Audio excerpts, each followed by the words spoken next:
Hi, I'm Allison Ellis of Floral Artistry. It has been a beautiful May weekend here. It was Memorial Day weekend, absolutely stunningly gorgeous weather. The gardens are thriving and so happy for all the sunshine.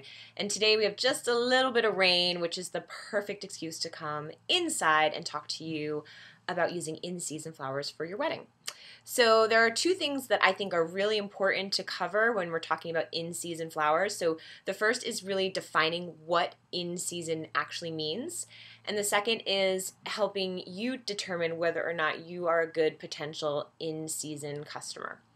So first I want to define what in-season means. And I feel that this is something that's so important because you'll find this tip all the time, whether it's on a top 5 ways to save money on your wedding day, blog post, or it's some, fantastic article about using local in-season flowers in a Martha Stewart weddings or the Knot. Whether it's somebody who knows nothing about what they're talking about or somebody who knows everything about flowers, when you use this tip of going the in-season route, sometimes it's represented as though this is just a way to save money. And in-season does not mean inexpensive. It just means available. It means peonies are available in June in Vermont, but it doesn't mean that they're going to be the cheapest option available. So it's just a really important point. It's not a small detail because it's often represented that in-season is cheap and it's a cost-effective route, and it can be, but not always. And it's something that is just not a blanket statement on, how to save money on your wedding day, go the in-season route. It's just, it's a misconception. And it's important to understand that when you start thinking about using in-season flowers for your wedding. I used to work for a grower. It was an organic flower farm. They grew the most beautiful lisianthus that I've ever seen in my entire life. And I mean, truly, the most beautiful. And there was so much TLC that went into growing those things. They were started in January in a greenhouse and then, transplanted and grown through support netting and trimmed and all these things. And when the final product was ready to cut, it was stunning and it lasted for such a long time. And it was beyond any lisianthus you get from any grower anywhere that I've ever gotten. Bottom line, I so wish they were still growing that lisianthus. I would buy it up all summer long. But it was not less expensive than the traditional lisianthus that other florists would source.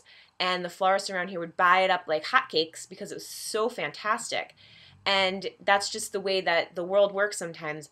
Higher quality product demands a higher price, and it's worth it. And that's something to just keep in mind when we're talking about using in-season or local flowers.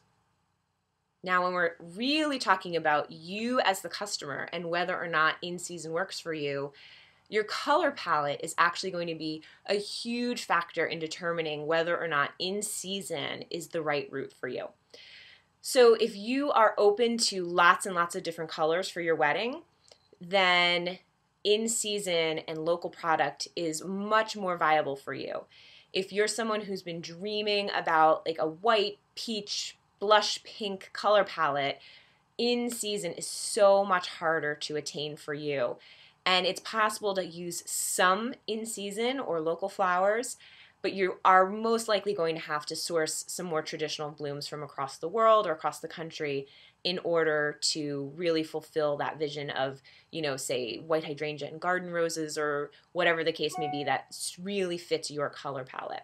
So if you really want to go local, you need to be open to orange and yellow and magenta and purple and red, and I don't mean just some of those colors, I mean all of those colors in any combination that's available and whatever flowers are available. You can't have your heart set on a specific type of flower because growers really just, no matter how good the grower is or how hard they try, they can't necessarily guarantee you, 200 stems of blush pink zinnias are going to be available on July 10th. It'd be crazy for them to even try. There's so many variables involved in pulling together the growing season from the beginning to the end from rain to bugs to God knows what else could come into the mix. Sometimes things just aren't ready on time, or they're ready very early. And it's just something that if you can be flexible about colors and varieties, you'll be much, much happier as a local in-season customer. So those are, I think, the two really biggest things to understand about going the in-season route. And I hope that this helps you decide whether or not in-season is the right choice for you. As a Vermonter, I absolutely love local product. I love cutting from my own garden and being able to give a little piece of me and my garden to my customers whenever I can. And I'm not always able to do that, but I really do love when I have the chance to do that.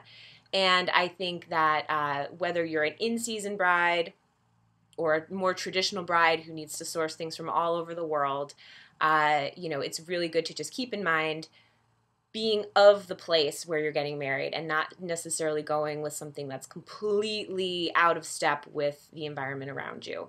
It's always good to work with what you've got. And so I hope you found these tips helpful. If you have any questions or comments for me, I'd love to hear from you. And I thank you for tuning in. I will see you next time, and happy planning.